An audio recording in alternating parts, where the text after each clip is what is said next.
Hi everyone, welcome to Krish Talks. Calicut university third semester readings on Indian ലിറ്ററേച്ചേഴ്സിലെ മൂന്നാമത്തെ കവിതയായിട്ടുള്ള what would you do എന്ന ഓം പ്രകാശ് വാൽമീകിയുടെ കവിതയാണ് നമ്മൾ ഈ ഒരു വീഡിയോയിൽ ഡിസ്കസ് ചെയ്യുന്നത്. അപ്പം ഇതിന് തൊട്ട് മുന്നുള്ള 2 പാഠഭാഗങ്ങളും നമ്മൾ അപ്ലോഡ് ചെയ്തിട്ടുണ്ട് നോട്ട്സ് സഹിതം. സോ അത് കാണാത്തവരുണ്ടെങ്കിൽ നമ്മുടെ പ്ലേലിസ്റ്റിൻ്റെ ലിങ്ക് താഴെ ഡിസ്ക്രിപ്ഷൻ ബോക്സിലുണ്ട്, അത് ടാപ്പ് ചെയ്തൊന്ന് കാണാൻ ശ്രമിക്കാം കേട്ടോ. ഈ ഒരു വീഡിയോയിൽ നമ്മൾ വാട്ട് വുഡ് യു ഡു എന്ന കവിതയാണ് ഡിസ്കസ് ചെയ്യാൻ പോകുന്നത്. ഇതിൻ്റെ ഇൻട്രോ ലൈൻസ് ഞാൻ കൊടുത്തിട്ടുണ്ട്, അതേപോലെ തന്നെ ലൈൻ ബൈ ലൈൻ ആയിട്ട് എക്സ്പ്ലെയിൻ ചെയ്യുന്നുണ്ട്, ലാസ്റ്റ് ക്വസ്റ്റ്യൻ ആൻസേഴ്സും പറഞ്ഞു തരുന്നുണ്ട്. അപ്പോൾ നിങ്ങൾ വീഡിയോ സ്കിപ്പ് ചെയ്യാതെ കാണുക. നമ്മുടെ ചാനൽ ഇതുവരെ സബ്സ്ക്രൈബ് ചെയ്യാത്തവരുണ്ടെങ്കിൽ സബ്സ്ക്രൈബ് കൂടി ചെയ്തേക്കാം കേട്ടോ. അപ്പോൾ നമുക്ക് ആദ്യം ഇൻട്രോ ലൈൻസ് ഒന്ന് നോക്കാം. The poem what would you do written by Om Prakash Valmiki. Om Prakash Valmiki എന്ന് പറഞ്ഞാൽ ഒരു ദളിത് റൈറ്ററാണ്. അദ്ദേഹത്തിൻ്റെ കൂടുതലും സ്റ്റോറീസ് ആയാലും പോയംസ് ആയാലും ദളിത്സിൻ്റെ പ്രശ്നങ്ങൾ പറഞ്ഞിട്ടുള്ള, അവർ സഫർ ചെയ്തിട്ടുള്ള കാര്യങ്ങൾ, പ്രോബ്ലംസ്, അവരുടെ ലൈഫിലുണ്ടായ ഡിഫിക്കൽട്ടീസ് ഒക്കെ പറയുന്ന രീതിയിലുള്ള റൈറ്റിംഗ്സ് ആണ് കൂടുതലും ആൾ എഴുതിയിട്ടുള്ളത് കേട്ടോ. And translated from Hindi by Prateek Kanjilal is pitted against the dehumanising laws that are imposed upon Dalits by the upper caste. Upper caste ദളിതിൻ്റെ മേൽ അടിച്ചേൽപ്പിച്ച ഒരുപാട് ലോസ് ഉണ്ട് അല്ലേ. അതായത് അങ്ങനെ വരാൻ പാടില്ല, തൊട്ടുകൂടായ്മ, അല്ലെങ്കിൽ നേർക്ക് നേരെ വന്ന് നിന്ന് സംസാരിക്കാൻ പാടില്ല, അവർ എന്താ പറയുക, കിണറിൽ നിന്ന് വെള്ളം കോരിയെടുക്കാനായിട്ട് പാടില്ല, ഇങ്ങനെ ഒരുപാട് കാര്യങ്ങൾ, വളരെ ഡിഫിക്കൽട്ട് ആയിട്ടുള്ള ജോബ്സ് ആണ് അവർക്ക് കൊടുത്തിരുന്നത്. മറ്റുള്ളവർ കഴിച്ചതിൻ്റെ ബാക്കിയുള്ള ഭക്ഷണമാണ് അവർ കഴിച്ചിരുന്നത്. അങ്ങനെ ഒരുപാട് കാര്യങ്ങൾ അവർ സഫർ ചെയ്തിട്ടുണ്ട്. സോ ഇത്തരം സിറ്റുവേഷൻസ് നിങ്ങളുടെ ലൈഫിൽ വന്നു കഴിഞ്ഞാൽ നിങ്ങൾ എന്ത് ചെയ്യും എന്നുള്ളതാണ് അദ്ദേഹം ചോദിക്കുന്നത്. അപ്പോൾ വാട്ട് വുഡ് യു ഡു, അതായത് നിങ്ങൾ എന്ത് ചെയ്യും എന്നുള്ള ആ ഒരു വരി നമ്മുടെ ഈ ഒരു കവിതയിൽ ഒരുപാട് തവണ റിപ്പീറ്റ് ചെയ്ത് വരുന്നുണ്ട്. സോ വളരെ സ്ട്രോങ് ആയിട്ടുള്ള ഒരു ലൈനാണത്. അങ്ങനെ ഒരു കവിതയിൽ ഒരു ലൈൻ റിപ്പീറ്റ് ചെയ്ത് വരുന്നതിനെ റിഫ്രെയിൻ എന്നാണ് പറയുക കേട്ടോ. അതൊരു ഫിഗർ ഓഫ് സ്പീച്ച് ആണ്, റിഫ്രെയിൻ എന്നാണ് പറയുക. ഞാനിവിടെ കൊടുത്തിട്ടുണ്ട്. Refrain is the line or lines that are repeated in music or in poetry. ഒരു കവിതയിൽ ഒരു വരി ഇങ്ങനെ റിപ്പീറ്റ് ചെയ്ത് വരുന്നതിനെ റിഫ്രെയിൻ എന്നാണ് പറയുക. അപ്പം നമ്മുടെ കവിതയിൽ ഒരുപാട് തവണ ഈ ഒരു വരി റിപ്പീറ്റ് ചെയ്ത് വരുന്നുണ്ട്. സോ അതിനെ റിഫ്രെയിൻ എന്നാണ് പറയുക. അതൊരു ഫിഗർ ഓഫ് സ്പീച്ച് ആണ്, അതൊന്ന് നോട്ട് ചെയ്ത് വെച്ചോളൂ കേട്ടോ. ഇനി ഞാൻ റെഡിൽ ഒരു ലൈൻ കൊടുത്തിട്ടുണ്ട്, അത് വളരെ ഇമ്പോർട്ടൻ്റ് ആണ്. നിങ്ങൾക്ക് ഈ ഒരു പാഠഭാഗത്ത് നിന്ന് ഷോർട്ട് എസ്സേ ഓർ എസ്സേ ഒക്കെ വരുമ്പോൾ ഈവൻ 2 മാർക്കിനും നിങ്ങൾക്ക് ആഡ് ചെയ്യാൻ സാധിക്കുന്ന ഒരു ലൈനാണ്. Om Prakash Valmiki asked to leave the life of Dalit to the upper caste who constantly exploits them. അതായത് വളരെയധികം എപ്പോഴും ക്രൂശിച്ചുകൊണ്ടിരിക്കുന്ന അപ്പർ കാസ്റ്റിനോട്, ദളിതരെ ക്രൂശിച്ചുകൊണ്ടിരിക്കുന്ന അപ്പർ കാസ്റ്റിനോട് തങ്ങളെ പോലെ ജീവിക്കാൻ പറ്റുമെന്ന് നമ്മുടെ കവി ചോദിക്കുകയാണ് ചെയ്യുന്നത്. അതായത് ദളിതരെ പോലെ ജീവിക്കേണ്ട ഒരു സിറ്റുവേഷൻ നിങ്ങൾക്ക് വന്നാൽ, അപ്പർ കാസ്റ്റിൻ്റെ അടുത്ത് ചോദിക്കുകയാണ്, ഇങ്ങനെ ഒരു സിറ്റുവേഷൻ വന്നാൽ നിങ്ങൾ എന്ത് ചെയ്യും, വാട്ട് വുഡ് യു ഡു എന്ന് നമ്മുടെ പോയിന്റ് ചോദിക്കുകയാണ് ചെയ്യുന്നത്. അപ്പം ആക്ച്വലി ഈ ഒരു കവിതയുടെ ഉടനീളം നമുക്ക് അപ്പർ കാസ്റ്റിലുള്ളവർ ദളിതരോട് കാണിച്ച ക്രൂരതകളൊക്കെ കാണാനായിട്ട് സാധിക്കുന്നുണ്ട്. So through the point we can see that അവർ point challenging the upper caste people, upper caste പീപ്പിളിനെ ചാലഞ്ച് ചെയ്യുന്നതായിട്ടും നമുക്ക് കവിതയിലുടനീളം കാണാനായിട്ട് സാധിക്കും. അപ്പം നമുക്കിനി ലൈൻ ബൈ ലൈൻ എക്സ്പ്ലനേഷൻ നോക്കാം. If you are thrown out of your village, cannot draw water from the well, are abused in the screaming, echoing afternoon, told to break stones in place of real work, are given leaving to eat, what would you do? അതായത് ഇവിടെ കുറച്ച് കാര്യങ്ങൾ ദളിതരുടെ അടുത്ത് ചോദിക്കുകയാണ്. നിങ്ങളുടെ വില്ലേജിൽ നിന്നും നിങ്ങളെ ത്രോൺ ചെയ്തു, പുറത്താക്കപ്പെട്ടു എന്ന് വിചാരിക്കാം. അതേപോലെ തന്നെ നിങ്ങൾക്ക് വെല്ലിൽ നിന്ന് വെള്ളം എടുക്കാൻ സാധിക്കാത്തൊരവസ്ഥ. എല്ലാ തരത്തിലും അബ്യൂസ് ആണ്. അബ്യൂസ് എന്ന് വെച്ച് കഴിഞ്ഞാൽ ട്രീറ്റഡ് വിത്ത് ക്രൂവാലിറ്റി, പല രീതിയിലുള്ള ക്രൂരതകളോട് കൂടിയിട്ടാണ് നിങ്ങളെ ട്രീറ്റ് ചെയ്യുന്നതെന്ന് വിചാരിക്കാം. ദെൻ ഈ നട്ടുച്ച വെയിലത്തൊക്കെ തന്നെ കല്ല് ബ്രേക്ക് ചെയ്യാൻ നിങ്ങളോട് പറഞ്ഞിരിക്കുകയാണ്. പിന്നെ അതേപോലെ തന്നെ ലീവിങ് ടു ഈറ്റ് എന്ന് പറഞ്ഞു കഴിഞ്ഞാൽ മറ്റുള്ളവർ കഴിച്ചതിൻ്റെ ബാക്കി ഭക്ഷണം, എച്ചിൽ കഴിക്കേണ്ട ഒരു സിറ്റുവേഷൻ. അപ്പോൾ ഇങ്ങനെയൊക്കെ വന്നു കഴിഞ്ഞാൽ വാട്ട് വുഡ് യു ഡു, നിങ്ങൾ എന്ത് ചെയ്യും എന്നാണ് ചോദിച്ചിരിക്കുന്നത്. അപ്പോൾ ഇത്രയും കാര്യങ്ങളൊക്കെ തന്നെ ദളിതർ ഓൾറെഡി അനുഭവിക്കുന്ന കാര്യങ്ങളാണ്. അപ്പോൾ ഇങ്ങനെയുള്ള സിറ്റുവേഷൻസിലൂടെ നിങ്ങൾ കടന്നുപോയി കഴിഞ്ഞാൽ വാട്ട് വുഡ് യു ഡു എന്നാണ് നമ്മുടെ പോയിന്റ് ആദ്യം തന്നെ അപ്പർ കാസ്റ്റിൻ്റെ അടുത്ത് ചോദിക്കുന്നത്. ഓക്കെ, അപ്പോൾ ഇവിടെ എന്തൊക്കെ പറഞ്ഞേ, വില്ലേജിൽ നിന്ന് പുറത്താക്കുന്നത്, പിന്നെ അതേപോലെ തന്നെ വെല്ലിൽ നിന്ന് വാട്ടർ എടുക്കാൻ പറ്റുന്നില്ല, നട്ടുച്ചയ്ക്കൊക്കെ സ്റ്റോൺസ് ബ്രേക്ക് ചെയ്യാൻ പറയുന്നു, പിന്നെ ലീവിങ് ടു ഈറ്റ് അല്ലേ, മറ്റുള്ളവർ കഴിച്ചതിൻ്റെ ബാക്കി ഭക്ഷണമാണ് ഇവർക്ക് കൊടുക്കുന്നത്. അപ്പോൾ ഇത്തരം സിറ്റുവേഷൻസ് വന്നാൽ നിങ്ങൾ എന്ത് ചെയ്യും, വാട്ട് വുഡ് യു ഡു എന്നാണ് അപ്പർ കാസ്റ്റിൻ്റെ അടുത്ത് നമ്മുടെ ദളിത് പോയിന്റ് ആദ്യം തന്നെ ചോദിക്കുന്നത്. ഇനി അടുത്തത് If you are told to drag away animal carcasses and carry away the filth of a whole family, given hand-me-downs to wear, what would you do? അതായത് നിങ്ങളോട് ഇപ്പോൾ എനിമൽ കാർക്കേസസ് എന്ന് പറഞ്ഞു കഴിഞ്ഞാൽ ഡെഡ് ബോഡി ഓഫ് എനിമൽ ആണ്. അതായത് ചത്തുപോയ മൃഗങ്ങളുടെ ആ ഒരു ഡെഡ് ബോഡി നിങ്ങളോട് എന്താ പറയുക കൊണ്ടുപോയി കളയാനായിട്ട് പറയുന്നു. അതല്ലാന്നുണ്ടെങ്കിൽ ഒരു ഫാമിലിയുടെ മൊത്തം മാലിന്യം നിങ്ങൾക്ക് ചുമക്കേണ്ടി വരുന്നു. അല്ലെങ്കിൽ hand me downs to wear എന്ന് പറഞ്ഞാൽ മറ്റുള്ളവർ എന്താ പറയുക ധരിച്ച് ഉപേക്ഷിച്ച സാധനങ്ങൾ, മറ്റുള്ളവർ ഉപയോഗിച്ച വസ്ത്രങ്ങളൊക്കെ ധരിക്കേണ്ടി വരുന്ന ഒരു സിറ്റുവേഷൻ ഉണ്ടായാൽ നിങ്ങൾ എന്ത് ചെയ്യും? വാട്ട് വുഡ് യു ഡു എന്ന് ചോദിക്കുകയാണ്. അപ്പോൾ ഇതൊക്കെ തന്നെ ദളിച്ച് അനുഭവിക്കുന്ന കാര്യങ്ങളാണ് കേട്ടോ. ഇനി അടുത്തത് നോക്കിയേ.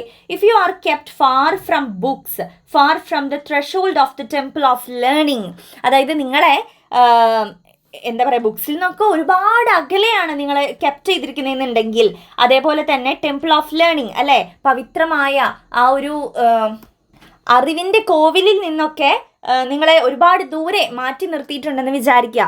If you R hung up like Jesus on a blackened wall in the light of an oil lamp, what would you do? അതേപോലെ തന്നെ യേശുദേവനെ ആ ഒരു കുരിശിൽ തറച്ചിരിക്കുന്നത് ആ ഒരു ചിത്രം നിങ്ങളുടെ മനസ്സിലേക്ക് കൊണ്ടുവരാം കേട്ടോ. അതേപോലെ അത്രയും ക്രൂരതകൾ ദളിതർ അനുഭവിച്ചിട്ടുണ്ടെന്നാണ് പറഞ്ഞത്. യേശുദേവൻ അനുഭവിച്ച പോലെ അത്രയും ക്രൂരതകൾ അനുഭവിച്ചിട്ടുണ്ട്, അവർ ക്രൂശിക്കപ്പെട്ടിട്ടുണ്ട്. അപ്പോൾ അത്തരം ഒരു സിറ്റുവേഷൻസ് ഒക്കെ വന്നു കഴിഞ്ഞാൽ വാട്ട് വുഡ് യു ഡു, നിങ്ങൾ എന്ത് ചെയ്യും എന്നാണ് ചോദിച്ചിരിക്കുന്നത്. അടുത്തത്, if you have to live in a hut of mud and straw, which can be flattened by a breath or swept away in a night of rain, if you are told to sleep in knee-deep water, what would you do? അതായത് നിങ്ങളുടെ അടുത്ത് ഈ mud കൊണ്ടും വൈക്കോല് കൊണ്ടൊക്കെ നിർമ്മിച്ച ഇടിഞ്ഞു പൊളിഞ്ഞ വീടുകളുണ്ട്, മണ്ണും വൈക്കോലും കൊണ്ടൊക്കെ നിർമ്മിച്ച വീടുകളുണ്ടല്ലോ, അവിടെ നിങ്ങളോട് താമസിക്കാൻ പറയാമെന്ന് വിചാരിക്കാം. Which can be flatten by a breath or swept away in a night of rain. അതായത് മേ ബി അത് ഒരു കനത്ത മഴയിൽ ആ കുടിലുകളൊക്കെ ഇങ്ങനെ തകർന്ന് വീണേക്കാം. അതേപോലെ തന്നെ knee deep water, if you are told to sleep in knee deep water, നിങ്ങളോട് മുട്ടോളം എത്തി നിൽക്കുന്ന ആ വെള്ളത്തിൽ, അപ്പോൾ ആ ഒരു കുടിലിൻ്റെ ഉള്ളിലേക്ക് മണ്ണുകൊണ്ട് വൈക്കോലുകൊണ്ട് ഉണ്ടാക്കിയ വീടുകളാണ്, ആ വീടുകളുടെ ഉള്ളിലേക്ക് മഴ പെയ്യുമ്പോൾ വെള്ളം അകത്തേക്ക് വരും ഇല്ലേ, മുട്ടോളം ചിലപ്പോൾ വെള്ളമൊക്കെ വന്ന് നിന്നേക്കാം. അത്തരം സിറ്റുവേഷനിൽ അവിടെ നിങ്ങളോട് ഉറങ്ങാൻ പറഞ്ഞാൽ നിങ്ങൾക്ക് അതിന് സാധിക്കുമോ? What would you do? അപ്പോൾ നിങ്ങൾ എന്ത് ചെയ്യും എന്ന് കവി ചോദിക്കുകയാണ് ചെയ്യുന്നത്. ഇതൊക്കെ അവരനുഭവിച്ച കാര്യങ്ങളാണ്. Next, if you have to swim against the current to open the doors of pain and to battle with hunger, send your newly wed woman to the landlord's mansion on the first night, what would you do? അതായത് ബാറ്റിൽ with hunger എന്ന് പറയുന്നുണ്ട് അല്ലേ. അതായത് വിശപ്പിനോട് പൊരുതണം എന്നുണ്ടെങ്കിൽ, യുദ്ധം ചെയ്യണം എന്നുണ്ടെങ്കിൽ നീ ആദ്യം എന്ത് ചെയ്യണം എന്നാണ് പറയുന്നത്? Have to swim against the current. നിൻ്റെ ഇപ്പോഴത്തെ ആ ഒരു കറന്റ് സിറ്റുവേഷന് എതിരായിട്ട് നീ എന്താ പറയുക സ്വിം ചെയ്യേണ്ടി വരും, നീന്തേണ്ടി വരും. അതായത് ഇപ്പോഴത്തെ കറന്റ് സിറ്റുവേഷന് എതിരായിട്ടെന്ന് പറഞ്ഞാൽ അപ്പർ കാസ്റ്റുകാരുടെ ക്രൂശനങ്ങൾക്ക് എതിരായിട്ട് അവരെ എതിർത്തുകൊണ്ട് ഒഴുകേണ്ടതായിട്ട് വരും.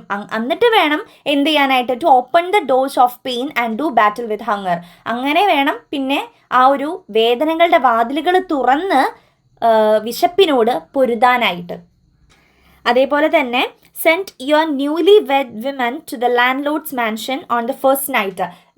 കല്യാണം കഴിഞ്ഞ് വന്ന അന്ന് തന്നെ ആ ഒരു ഭാര്യയെ, ആ ഒരു ന്യൂലി മാരി ചെയ്ത ആ ഒരു കുട്ടീനെ ആ ഒരു ലാൻഡ് ലോഡിൻ്റെ കിടപ്പറയിലേക്ക് പറഞ്ഞയക്കേണ്ടി വരുന്ന സിറ്റുവേഷൻ നിനക്കാണ് ഉണ്ടായിരുന്നതെങ്കിൽ വാട്ട് വുഡ് യു ഡു? നീ എന്ത് ചെയ്യും എന്നാണ് കവി ചോദിക്കുന്നത്. ഇത്രയും കാര്യങ്ങൾ അവർ അനുഭവിക്കുന്നുണ്ടായിരുന്നു. നെക്സ്റ്റ് സ്റ്റാൻസ് നോക്കുക. If you are denied in your own land, made slave labour, stripped of your rights, your civilisation burned away, the pages of your glorious history torn to shreds and thrown away, what would you do? അതായത് നിങ്ങളുടെ ലാൻഡിലെ എല്ലാ അവകാശങ്ങളും നിങ്ങൾക്ക് നിഷേധിക്കപ്പെട്ടിട്ടുണ്ടെന്ന് വിചാരിക്കുക. നിങ്ങളുടെ land തന്നെ നിങ്ങൾക്ക് നഷ്ടപ്പെട്ട് ഡിനൈ ചെയ്തിട്ടുണ്ടെന്ന് വിചാരിക്കുക. അതേപോലെ തന്നെ മെയ്ഡ് സ്ലേവ് ലേബർ, അവിടെ അടിമകളെ പോലെ പണിയെടുക്കേണ്ടി വരികയാണ് ചെയ്യുന്നത്. സ്ട്രിപ്ഡ് ഓഫ് യുവർ റൈറ്റ്സ്, നിങ്ങളുടെ അവകാശങ്ങളെ സ്ട്രിപ്പ് ചെയ്യുക, റിമൂവ് ചെയ്ത് കളഞ്ഞേക്കാണ്. Your civilisation burned away, civilisation കത്തിച്ചു കളഞ്ഞേക്കാണ്. The pages of your glorious history torn to shreds, നിങ്ങളുടെ ആ ഒരു എന്താ പറയുക പൈതൃകത്തെ അല്ലെങ്കിൽ നിങ്ങളുടെ ആ ഒരു ചരിത്രത്തെ, ഗ്ലോറിയസ് ആയിട്ടുള്ള ആ ഒരു ചരിത്രത്തെ കീറിക്കളഞ്ഞേക്കാണ്, അതിൻ്റെ ഏടുകൾ കീറിക്കളഞ്ഞേക്കാന്ന് വിചാരിക്കുക. Then what would you do? അങ്ങനെയാണെങ്കിൽ നീ എന്ത് ചെയ്യും എന്ന് ചോദിക്കുകയാണ് ചെയ്യുന്നത്. Okay, next, if you cannot vote or beaten in the name of democracy, and at every step reminded of how insignificant your race is, if your life stings, if your hands are raw, and yet they tell you, dig canals, dig drains, what would you do? അതായത് if you cannot vote ചെയ്യാനുള്ള അവകാശമൊന്നും നിങ്ങൾക്ക് ഇല്ലയെന്ന് വിചാരിക്കാം. അതേപോലെ തന്നെ are beaten in the name of ഡെമോക്രസിയുടെ പേരിലാണ് ഈ അടികൾ മുഴുവൻ കൊള്ളുന്നത്. അടികൾ കൊള്ളേണ്ടി വരുന്നുണ്ട്, ബീറ്റ് ചെയ്യുന്നുണ്ട് അവരെ. അപ്പോൾ അങ്ങനെ ഡെമോക്രസിയുടെ പേരിൽ തല്ല് കൊള്ളേണ്ടി വരുന്നുണ്ടെന്ന് വിചാരിക്കാം. And at every step reminded of how insignificant your race is. അങ്ങനെ അവർ മുന്നോട്ടെടുക്കുന്ന ഓരോ സ്റ്റെപ്പിലും അവർ അനുഭവിക്കേണ്ടി വരുന്നത് ഇത്തരം ഇൻസിഗ്നിഫിക്കൻ്റ് ആയിട്ടുള്ള ഒരു റേസ് ആണോ ഞങ്ങളുടെ, ദളിതർ അത്ര മോശമാണോ എന്നുള്ളൊരു കാര്യമാണ് അവർ ഓർമ്മിപ്പിച്ചുകൊണ്ടേയിരിക്കുന്നത്. ഓക്കെ, റിമൈൻഡ് ചെയ്തുകൊണ്ടേയിരിക്കുന്നത്. ഇഫ് യുവർ ലൈഫ്, ഇതേപോലെയാണ് നിങ്ങളുടെ ലൈഫ് എന്ന് വിചാരിക്കാം. അതേപോലെ ഇഫ് യുവർ ലൈഫ് സ്റ്റിങ്സ്, ഇത്രയും കാര്യങ്ങൾ കൊണ്ട് നിങ്ങളുടെ ലൈഫിൽ ഒരുപാട് ദുർഗന്ധങ്ങൾ സംഭവിച്ചുകൊണ്ടേയിരിക്കുകയാണ്. If your hands are raw, കൈയൊക്കെ ഇങ്ങനെ പണിയെടുത്ത് വീർത്തിരിക്കുന്ന ഒരു സിറ്റുവേഷനാണ്. അതേപോലെ and yet they tell you, ഈ ഒരു സിറ്റുവേഷനിലും ഇത്രയൊക്കെ ഉണ്ടായിട്ടും ഈ ഒരു സിറ്റുവേഷനിലും യെറ്റ് ദേ ടെൽ യു, അവർ നിങ്ങളോട് പറയാണ് ഡിഗ് കനാൽസ്, ഡിഗ് ഡ്രെയിൻസ്, കനാലൊക്കെ ഡിഗ് ചെയ്യാനും ഈ ഡ്രെയിനുകളൊക്കെ ഡിഗ് ചെയ്യാനൊക്കെ നിങ്ങളോട് ആവശ്യപ്പെടുകയാണ് ചെയ്യുന്നത്. അത്തരമൊരു സിറ്റുവേഷൻ നിങ്ങൾക്ക് ഉണ്ടായിക്കഴിഞ്ഞാൽ വാട്ട് വുഡ് യു ഡു, നീ എന്താണ് ചെയ്യുക എന്ന് അപ്പർ കാസ്റ്റിൻ്റെ അടുത്ത് നമ്മുടെ പോയിട്ട് ചോദിക്കുകയാണ് ചെയ്യുന്നത്. Then next, if you R insulted in public, your property is snatched away in the name of religion, your women told to become devadasis and made prostitutes, what would you do? If you are insulted in public, നിങ്ങളെ പബ്ലിക്കിൽ വെച്ച് insult ചെയ്യുകയാണെങ്കിൽ, your property snatched away, നിങ്ങളുടെ property ഒക്കെ തട്ടിയെടുക്കുകയാണെങ്കിൽ, in the name of religion, ഈ റിലീജിയൻ്റെ പേരും പറഞ്ഞിട്ടാണ് ഇതൊക്കെ ചെയ്യുന്നത് കേട്ടോ. അപ്പോൾ ഇതിൻ്റെ പേരും പറഞ്ഞ് ഇങ്ങനെയൊക്കെ ചെയ്യുകയാണെങ്കിൽ, അതേപോലെ തന്നെ your women told to become devadasis and made prostitutes, നിങ്ങളുടെ വീട്ടിലെ സ്ത്രീകളെ ദേവദാസികൾ അല്ലെങ്കിൽ പ്രോസ്റ്റിറ്റ്യൂട്ട്സ് ആയിട്ട് വെക്കാനായിട്ട് പറയുകയാണെങ്കിൽ വാട്ട് വുഡ് യു ഡു, നിങ്ങൾ എന്താണ്? ഇതിന്നൊക്കെ നമുക്ക് എന്ത് മനസ്സിലാക്കാം? ഇത്രയും ക്രൂരതകൾ ദളിതർ അനുഭവിക്കുന്നുണ്ട് എന്നുള്ളത് മനസ്സിലാക്കാം അല്ലേ. The fair complexion would be burned black, your eyes would be dry dead, you could not write on paper. അതായത് അപ്പർ കാസ്റ്റ് മിക്കതും ഫെയർ ആയിരിക്കുമല്ലോ, അപ്പോൾ നിങ്ങളുടെ ആ ഒരു ഫെയർനെസ് ഒക്കെ തന്നെ കത്തിക്കരിവാളിച്ച് പോയി എന്ന് വിചാരിക്കുക. അതേപോലെ തന്നെ your eyes would be dry, കണ്ണൊക്കെ ഡ്രൈ ആയി പോയി എന്ന് വിചാരിക്കുക. You could not write on paper, നിങ്ങൾക്ക് പേപ്പറിൽ എഴുതാൻ സാധിക്കാത്തൊരു സിറ്റുവേഷൻ അല്ലേ. കാരണം അവർക്ക് എഴുത്തും വായനയൊന്നും അറിയില്ലല്ലോ ദളിതർക്ക്, അതിനുള്ള എഡ്യൂക്കേഷൻ അവർക്ക് കിട്ടിയിട്ടില്ല. അപ്പോൾ അതുമൂലം പേപ്പറിൽ എഴുതാൻ സാധിക്കുന്നില്ല. സത്യം, ശിവം, സുന്ദരം എന്നൊന്നും തന്നെ പേപ്പറിൽ എഴുതാൻ സാധിക്കുന്നില്ല. അതേ next lines, descendant of the gods, you would be lame, a cripple, if you had to live thus for ages like me. അതായത് ഡിസെൻഡന്റ് ഓഫ് ഗോഡ്സ് എന്ന് പറയുന്നത് ദൈവത്തിൻ്റെ പിൻഗാമികൾ എന്നുള്ളൊരു അർത്ഥമൊക്കെയാണ്. അപ്പം അത് അവർ തന്നെ സ്വയം പറയുന്നതാ. അപ്പം ഇങ്ങനെ പറഞ്ഞുകൊണ്ട് നടക്കുന്ന നിങ്ങൾ ഒരു സമയത്ത് മുടന്തി ജീവിക്കേണ്ട ഒരു അവസ്ഥ വരും. എന്നെ പോലെ മുടന്തി ജീവിക്കേണ്ട ഒരു അവസ്ഥയൊക്കെ വരും നിങ്ങളുടെ ജീവിതത്തിൽ. അപ്പോൾ നിങ്ങൾ എന്ത് ചെയ്യും? വാട്ട് വുഡ് യു ഡു എന്നാണ് ചോദിക്കുന്നത്. അപ്പോൾ ലാസ്റ്റ് വരിയിൽ ഇത്രയും സഹിച്ച് ജീവിക്കുന്ന ഞങ്ങളെ പോലെ നിങ്ങൾക്ക് ജീവിക്കാൻ കഴിയുമോ എന്ന് ചാലഞ്ച് ചെയ്യുക കൂടിയാണ് നമ്മുടെ പോയിട്ട് ചെയ്യുന്നത്. അപ്പോൾ ഇത്തരം സിറ്റുവേഷൻ വന്നാൽ നീ എന്ത് ചെയ്യും, നീ എന്താണ് ചെയ്യാൻ പോകുന്നത് എന്നാണ് നമ്മുടെ പോയിട്ട് അപ്പർ കാസ്റ്റ് പീപ്പിളിൻ്റെ അടുത്ത് ചോദിച്ചുകൊണ്ടേയിരിക്കുന്നത് അല്ലെങ്കിൽ ചലഞ്ച് ചെയ്തുകൊണ്ടേയിരിക്കുന്നത്. സോ ഇത്രയാണ് നമ്മുടെ പോയത്തിൽ പറയുന്നത്. നമുക്ക് സിമ്പിളായിട്ട് വായിച്ച് മനസ്സിലാക്കാവുന്ന ഒരു പോയമാണ്. പക്ഷേ അവരുടെ ആ ഒരു ബുദ്ധിമുട്ടുകളെല്ലാം തന്നെ ഈ ഒരു ചെറിയൊരു കവിതയിൽ കൂടെ നമുക്ക് പറഞ്ഞു തരികയാണ് പോയിട്ട് ചെയ്യുന്നത് കേട്ടോ. ഇനി ഇതിലെ ക്വസ്റ്റ്യൻ ആൻസേഴ്സ് നമുക്ക് നോക്കാം. ഫസ്റ്റ് ക്വസ്റ്റ്യൻ വരുന്നത്, why are Dalits denied their land according to the poet. നമ്മുടെ പോയിറ്റിൻ്റെ അഭിപ്രായത്തിൽ ദളിതർ അവരുടെ ലാൻഡ് അവർക്ക് ഡിനൈ ചെയ്തിട്ടുണ്ടായിരുന്നു അല്ലേ ദളിതർക്ക്. അപ്പോൾ അതിനെക്കുറിച്ചുള്ളൊരു ചോദ്യമാണ്. The writer believes that the Dalits have been denied land to make them slaves. If they did not have land, they would always work under the upper caste people. അതായത് സ്വന്തമായിട്ട് നമുക്ക് ഭൂമി ഇല്ലെങ്കിൽ എപ്പോഴും നമ്മൾ അവരെ അപ്പർ കാസ്റ്റിനെ ഡിപ്പെൻഡ് ചെയ്യണം അല്ലേ.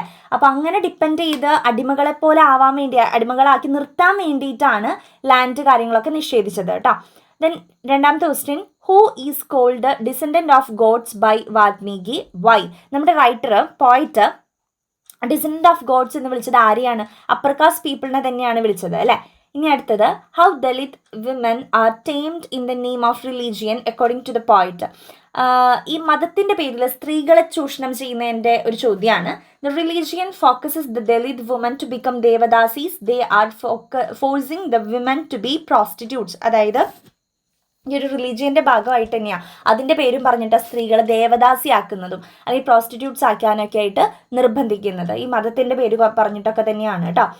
ആൻഡ് നാലാമത്തെ question, and at every step reminded of how insignificant your race is explain.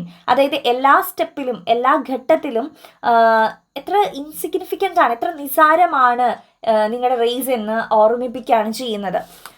Democracy, which offers equal opportunities to all, denies the Dalits their rights to vote. The approaches towards them proves that the nation does not consider their race as an integral part. അതായത് എല്ലാ തരത്തിലുള്ള ചൂഷണങ്ങളും നമ്മുടെ ദളിതർ അനുഭവിക്കുന്നുണ്ട്. Even അവർക്ക് vote ചെയ്യാനുള്ള right ഇല്ല. അതേപോലെ തന്നെ എല്ലാ റൈറ്റ്സും അവരുടെ ഡിനൈ ചെയ്യുകയാണ് ചെയ്യുന്നത്. അപ്പോൾ അതിൽ നിന്നൊക്കെ നമുക്ക് മനസ്സിലാക്കാൻ കഴിയുന്നത് നമ്മുടെ മൊത്തം രാഷ്ട്രീയം ദളിതരെ കാണുന്നില്ല എന്നുള്ള ഒരു കാര്യമാണ് അല്ലേ. അപ്പോൾ അതാണ് അവിടെ പറയുന്നത്. ഇനി അടുത്തത്, why are Dalits kept away from the threshold of the temple of learning. അറിവിൻ്റെ കോവിലിൽ നിന്ന് പോലും നമ്മുടെ ദളിതരെ മാറ്റി നിർത്തുന്ന ഒരു സിറ്റുവേഷൻ നമുക്ക് കാണാൻ സാധിക്കുന്നുണ്ട്. The upper caste does not allow Dalit children to go to school. Upper caste ഉള്ളവർ അതിനെ അനുവദിക്കില്ല, സ്കൂളിൽ പോകാനായിട്ട് ഈ ദളിത് കുട്ടികളെ അനുവദിക്കില്ല. They fear that once Dalit have attained education they will stand against the atrocities. അതായത് എങ്ങാനും ഇവർക്ക് എഡ്യൂക്കേഷൻ കിട്ടിക്കഴിഞ്ഞാൽ, അവർ എഡ്യൂക്കേറ്റഡ് ആയിക്കഴിഞ്ഞാൽ ദളിതർ അപ്പർ കാസ്റ്റിനെതിരെ സംസാരിക്കും എന്നുള്ള ഒരു ഭയവും അവർക്ക് ഉണ്ടായിരിക്കാം അല്ലേ. അപ്പം അതുകൊണ്ട് അവർക്ക് എഡ്യൂക്കേഷൻ പ്രൊവൈഡ് ചെയ്യുന്നേ ഇല്ല എന്നാണ് പറയുന്നത്.